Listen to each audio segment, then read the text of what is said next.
dengan langit dan dunia dipenuhi dengan misteri yang menguat. Dewa dan dewi dari alam surga turun ke bumi. Mereka menghirup aroma tanah yang subur dan menatap keindahan alam yang melimpah. Namun, takdir telah meminta benang tak terduga. Dalam keputusan para dewa yang amat kuasa, mereka dikutuk mengubah wujud mulia mereka menjadi makhluk yang hidup di dunia manusia. Sang dewa dihukum menjadi anjing bernama Tumang, sedangkan si dewi diubah menjadi seekor babi hutan bernama Celeng Wayuyan.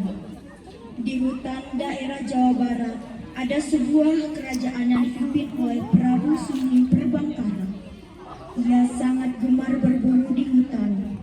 Suatu hari, seusai berburu, Prabu Sumi membuang air kecil pada tempurung kapal. Saat ia meninggalkannya, tiba-tiba Celeng Wayung datang meminum air seninya Prabu. Rupanya Prabu Sumi mengandung sperma sehingga menyebabkan Wayung hamil. Beberapa bulan kemudian, Wayung pun melahirkan seorang bayi perempuan. Setelah membersihkan tubuh bayi tersebut, Wayung meletakkan bayi tersebut di atas batu besar dengan harapan ayahnya akan mendengar suara tangisan bayi. Tanpa pikir panjang, Prabu pun membawa bayi tersebut ke istana dan lahirlah Dayang Sumbi. Waktu terus berjalan. Dayang Sumbi tumbuh menjadi gadis yang cantik jelita, mahir menenun, dan pandai memasak. Tak heran jika para raja dan pangeran silih berganti datang melamarnya. Namun, tak satu pun lamaran diterimanya. Akhirnya, dengan restu sang Prabu, Dayang Sumbi mengasingkan diri ke sebuah hutan lebat yang terletak jauh dari istana. Pada suatu malam, ketika Dayang Sumbi sedang menenun kain, segulung benangnya terjatuh dan berguling keluar pondoknya. Karena malam sudah larut, ia merasa takut untuk mengambil gulungan kain itu. Kenapa harus terjatuh di saat Mas mengambilnya sih? Baiklah. Siapapun yang mau mengambil dalam benang ini untukku, aku bersumpah kalau ia perempuan, harus jadikan saudaraku. Tapi Pak laki-laki mau jadikan suamiku. Tanpa diduga sebelumnya, tiba-tiba seekor anjing jantan berwarna hitam datang menghampirinya sambil membawa gulungan benang miliknya. Hah? Mengapa seekor anjing jalan ini memikirkan dalam benang untukku? Baiklah anjing, walaupun kau hanya seekor anjing, aku akan tetap setia menjadi istrimu. Kemudian, Dayang Sumbi bersama Tumang si anjing datang ke istana untuk memohon restu ke Raja Prabu.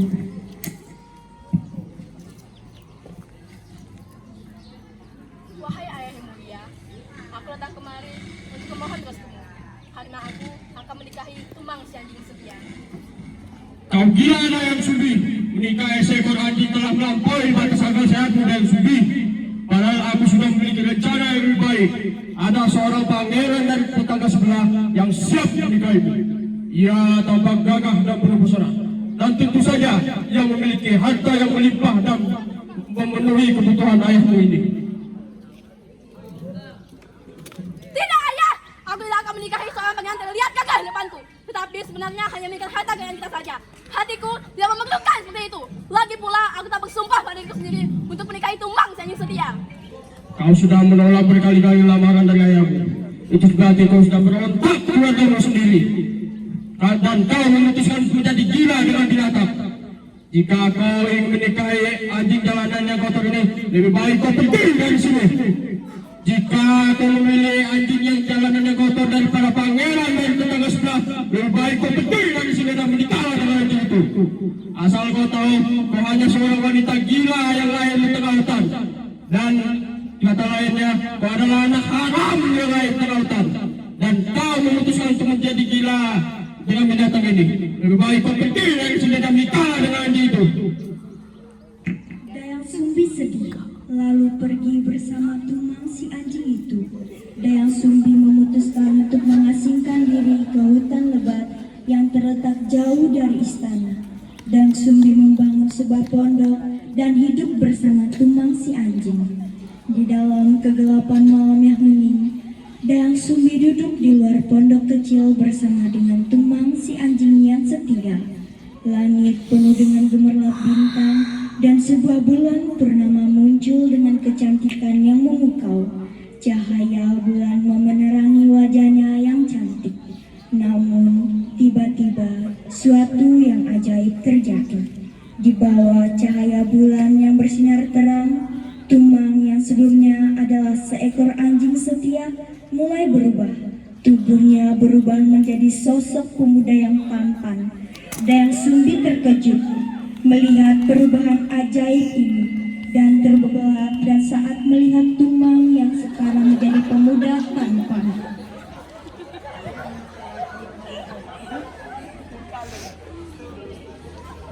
Tumang, apakah ini sungguh engkau?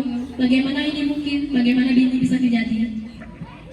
Ya, Dayang Sumbi, aku adalah dewa dan dikutuk oleh para dewa dari surga. Hanya di bawah bulan purnama, aku bisa mendapatkan wujud manusia. Aku tidak bisa menduga ini akan terjadi. Bagaimana ini mungkin? Bagaimana kita bisa bersama sekarang? Kita bersama sekarang. Nah, janji kita yang tulis tak terlupa. Aku akan berjanji akan selalu setia padamu, Dayang Sumbi. Aku tidak akan pernah meninggalkanmu, Tumang. Mereka berdua pun memulai babak baru dalam kisah cinta mereka yang tak terlupakan. Mereka pun saling jatuh cinta dan menikah.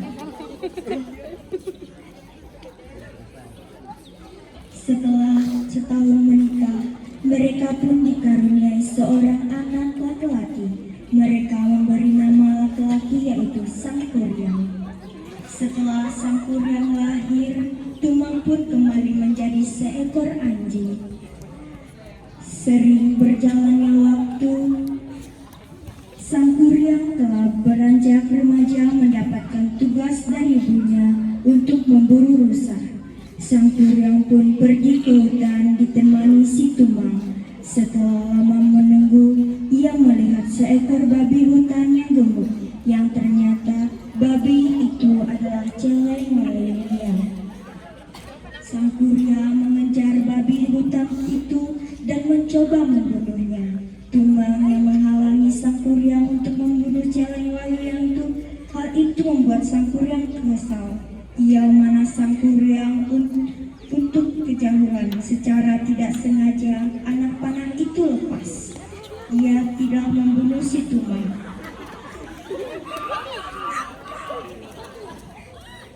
Oh tidak, bagaimana ini? Aku telah membunuhnya. Apakah aku harus mengambil hatinya, lalu kuberikan kepada ibu? Sampai pondok, ia memberikan hati itu ke ibunya untuk diolah menjadi makanan. Bu, ini hati yang telah aku buru di hutan tadi. Silakan dimasak, Bu. Terima kasih, Nak. Setelah makanan itu dimasak, mereka pun memakan hasil buruan. Namun tiba-tiba Dayang Sumbi teringat sesuatu.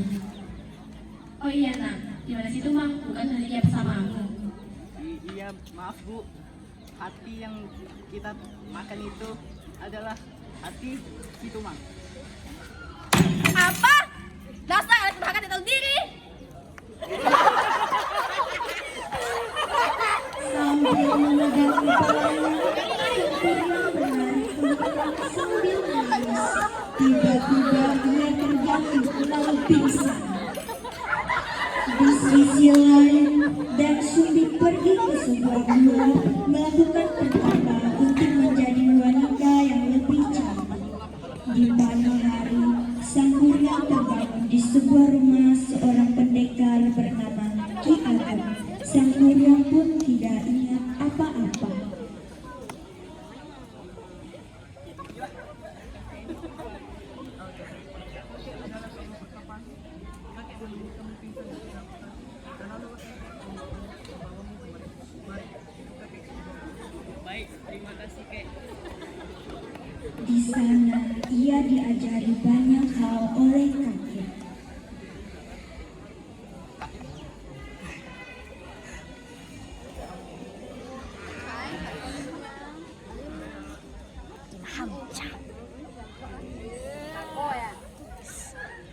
Beberapa tahun kemudian, ia tumbuh dengan nama barunya, yaitu Jaka.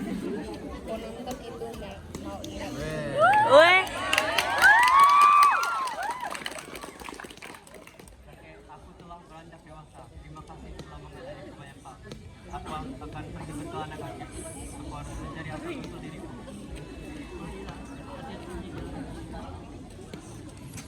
Jaka pun menyusuri hutan.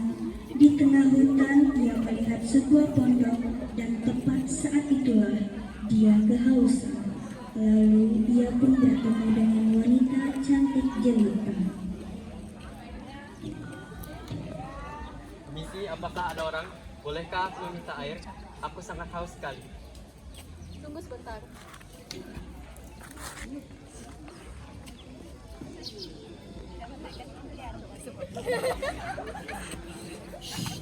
Siapa namamu? Namaku Jaka, dan siapa namamu? Kau terlihat sangat cantik. Namaku Deng Sumbi. Itulah namaku. Wah, nama yang indah yang dimiliki oleh wanita cantik. Ngomong, dari mana asalmu? Aku tinggal di sebuah pondok milik Ki Ageng. Tempatnya sangat jauh dari sini. Dan aku sangat lelah. Mengapa tidak tinggal di sini saja untuk sementara? Lagi pula, hanya bibiku saja tinggal di sini.